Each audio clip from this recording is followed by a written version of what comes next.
Good afternoon and thanks for joining us. To begin the news this afternoon, we head to the national scene where President Bola Tinubu is scheduled to inaugurate the $400 million Otakikbo onshore crude oil export terminal in Rivers State on October the 8th, the first new crude export facility to be built in Nigeria in over 50 years.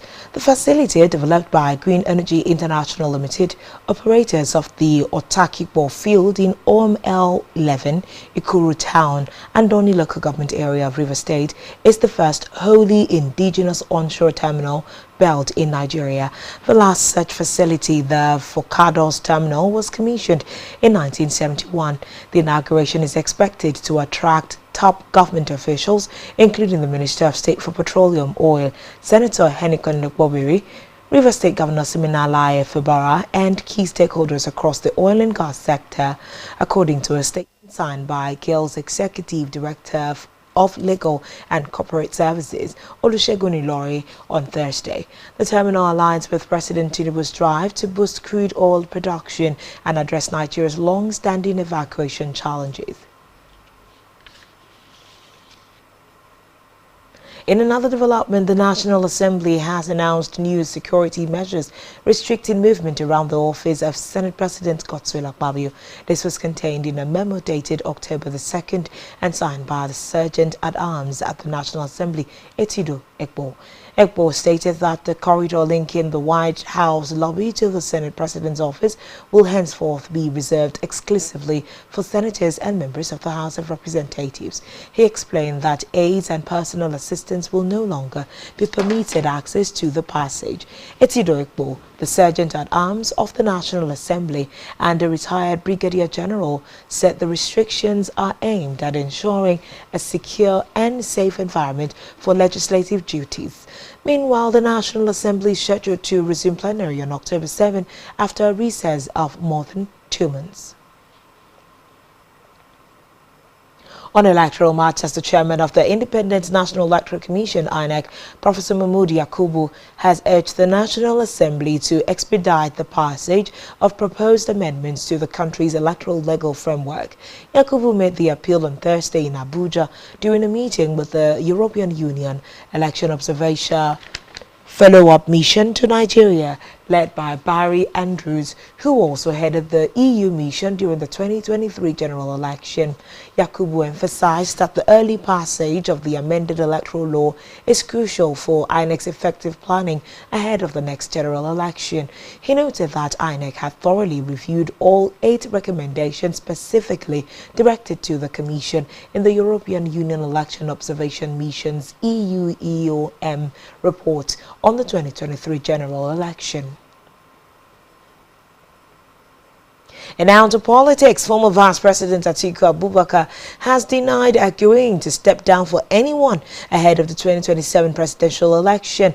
Atiku spokesman Paul Ibe said in a statement on Thursday that the interview the 2023 PDP presidential candidate granted in Hausa was misrepresented. Ibe further stated that what Atiku Abubakar clearly and unambiguously said was that young people as well as other prospective presidential aspirants are free to enter the contest. Atiku is set to run on the platform of the African Democratic Congress ADC, which opposition heavyweights have chosen as their rallying point to take on the ruling APC. Recall that in July, Atiku formally resigned his membership of the PDP, citing irreconcilable differences. He noted that he found it necessary to part ways due to the current trajectory the party has taken, which according to him diverges from the foundational principles it stood for. Back on the home front, Akwa Ibom State Governor Pastor Moana has ordered the dissolution of all statutory and non-statutory boards and commissions in the state effective from today. The directive, issued under the provisions of Section 6 of the Statutory Board Special Provisions Law 2023, was contained in a statement signed by the Secretary to the State Government, Prince Enobong Uwa. Governor Eno expressed appreciation to the chairman and members of the affected boards and commissions for their service and contributions to the implementation of his administration's Arise agenda. He also wished them success in their future endeavors. The statement further directed that all government property in the possession of dissolved boards and commissions should be handed over to the most senior civil servant in each of the respective bodies. And now to the continent of Africa, where ECOWAS Court President Justice Ricardo Goncalves has appealed to the governments of ECOWAS member states to fully recognize the court's authority and cooperate with it in enforcing the court's judgment. He made the appeal while declaring open the ECOWAS Court's 2025-2026 legal year celebration with the theme ECOWAS Court and International Law, expanding access and navigating contemporary challenges on Thursday in Abuja. Reports say the annual event is usually held to mark the commencement of a new legal year and provide an opportunity to reflect on the court's achievements, challenges and future prospects. It also serves as a forum for dialogue with stakeholders like other ECOWAS institutions, member states, national courts, bar associations, academics, civil society and development partners to chart the way forward.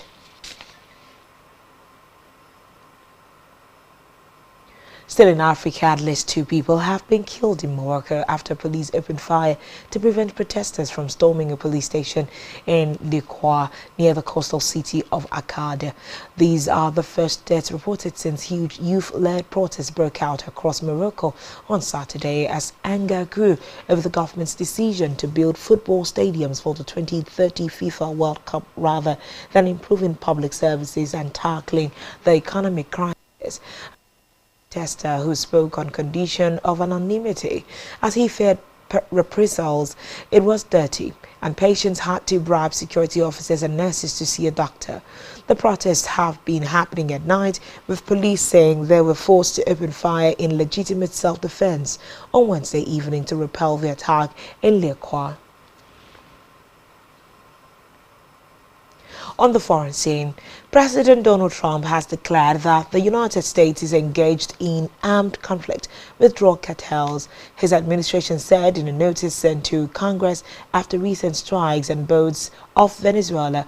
The letter, a copy of which was obtained by reporters on Thursday, is designed as a legal justification for at least 3 recent strikes in international waters that have killed at least 14 people. The Trump administration has deployed several military vessels to the Caribbean Sea to counter drug smugglers amid mounting tensions with Venezuela's leftist president Nicolas Maduro. The notice also describes suspected smugglers as unlawful combatants. Still on the foreign scene, Germany's Munich airport reopened today after several drone sightings on Thursday evening forced air traffic control to suspend operations, leading to the cancellation of 17 flights and disrupting travel for nearly 3,000 passengers. The disruption in Munich is the latest in a string of similar drone incidents in Europe. As operations resumed early today, Reuters witness saw passengers checking in for a flight to Vienna in Bulgaria, and the departure board showed only a few flights had been cancelled. A flight from Bangkok was the first of the day to land at around 5:25 a.m. 0325 GMT, according to the airport's website. Still to come in the news. FIFA unveils Troinda, the official ball of the 2026 World Cup. Stay tuned for details of this and more in a moment.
And thanks for staying tuned. And now to our business news.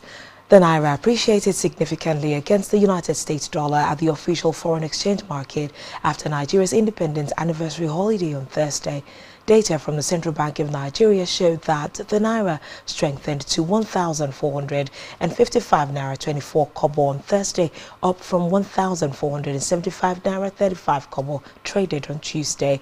This means that the Naira gained 20 Naira 11 kobo against the dollar on Thursday compared to the 1,475 Naira 35 kobo exchanged at the close of trading before Wednesday's holiday. Similarly, at the black market, the Naira firmed by 5 Naira to 1,485 Naira on Thursday from 1,490 Naira on Tuesday. This indicates positive sentiment across FX markets on Thursday and further shows that the gap between the official and parallel foreign exchange markets has continued to narrow. On our health news, the National Agency for Food and Drug Administration and Control (NAFDAC) on Thursday destroyed fake, expired, substandard and falsified drugs and products valued at 15 billion naira in Ibadan, Oyo State. This was announced by the Director General of the agency, Professor Mojisola Adeyeye, during the destruction in Ibadan, the state capital. Represented by NAFDAC's Director of Investigation and Enforcement, Martins Ilumade, Adeyeye said the agency remained resolutely committed to ensuring that foods, drugs, cosmetics, medical devices, chemicals, packaged water and drinks were safe, wholesome and effective for human consumption. She stated that the destruction of those products would eliminate the risk of their re-entry into the Nigerian market. Still on health, the National Association of Resident Doctors (NARD) has said that over 35% of Nigerian children under the age of 5 are affected by malnutrition, describing the menace as a critical public health challenge. In a post on X on Thursday, NARD said over 35% of children under 5 are affected. NARD stated that interventions include ready-to-use therapeutic food distribution, community-based management of acute malnutrition, and infant and young child feeding counseling. It added that research shows these strategies significantly improve recovery rates and child survival. The body urged support for sustainable nutritional programs to protect children's health nationwide. To sports news. FIFA has unveiled the official match ball for the 2026 World Cup, combining high-tech refinements and design details celebrating the 3 co-host countries, the United States, Mexico and Canada. The ball, called Triunda, was again designed by German manufacturer Adidas, provider of the official World Cup balls since 1970 tournament, the first World Cup organized by 3 countries with 48 teams competing, inspired both the name and the design of the ball, featuring red, blue and green colors, iconography from each host nation, maple leaves from Canada, the eagle from Mexico and stars from the United States also feature, with a triangle referring to the unity of the 3 countries. Meanwhile, FIFA has launched its online phased ticket sales procedures with more than 4.5 million fans from 216 countries and territories entering the pre-sale draw. Still in sports, Flying Eagles of Nigeria got their campaign back on track at the 2025 FIFA Under-20 World Cup after a dramatic 3-2 win over Saudi Arabia. Nasiru Salihu gave Nigeria the lead from a superb header in the 10th minute. Aliyu Zubairu's side had another opportunity to double their lead a few minutes later, but Barabo Arahi's goal-bound shot was saved by the Saudi goalkeeper. Saudi Arabia equalized through Ammar Al-Yobai on the 21st minute. The Flying Eagles regained the lead in the 38th minute through right-back Amos Ochoche, who fired home from inside the box. On our entertainment news, legendary Nigerian musician Tuface Idibia has reportedly been arrested in London. Two-Face was said to have been arrested after a heated altercation with his new wife, Natasha Osawaru. Popular Nigerian social critic Tosin Silverdam made this known in a video on his Instagram page today. According to the driver who picked them from the airport, the couple started having the argument from the airport before getting to the hotel. The argument was said to have escalated when Natasha allegedly broke bottles. The report of the singer's arrest is currently trending on social media as he failed to show up at his UK tour on Thursday, October the 2nd, 2025. Last in the news of this hour, Shane Diddy Combs will be sentenced today for his conviction on 2 prostitution-related counts, crimes prosecutors say deserve more than a decade behind bars as the music mogul seeks mercy and a swift release. Following 2 months of often swearing testimony and argument in the New York federal case, jurors in July rejected the most serious charges of sex trafficking and racketeering, sparing the 55-year-old the prospect of life in prison. The hip-hop innovator, who was once the toast of entertainment's elite, could still serve significant jail time. The 2 prostitution-related counts each carry a maximum penalty of a decade in prison. Prosecutors are arguing Judge Aaron Sobranian to sentence Combs to at least 11 years, calling him unrepentant and a public threat. Combs' lawyers, meanwhile, have asked that the judge grant him 14 months, which would effectively be time served. Ahead of his decision, Sobranian is weighing materials including victim impact statement. At least one witness, a former assistant who testified under the name MIA, is expected to read her statement in court. The judge also has reference letters supporting Combs in addition to a lengthy plea for leniency from the artist himself. And that's all we have for you at this time in this particular bulletin. Do ensure to follow us on social media and subscribe to our YouTube channel, all of which you can find on our website, SpectrumTVLive.ng. This has been Spectrum Television News at 12. Thanks for watching. We are MM. Good afternoon.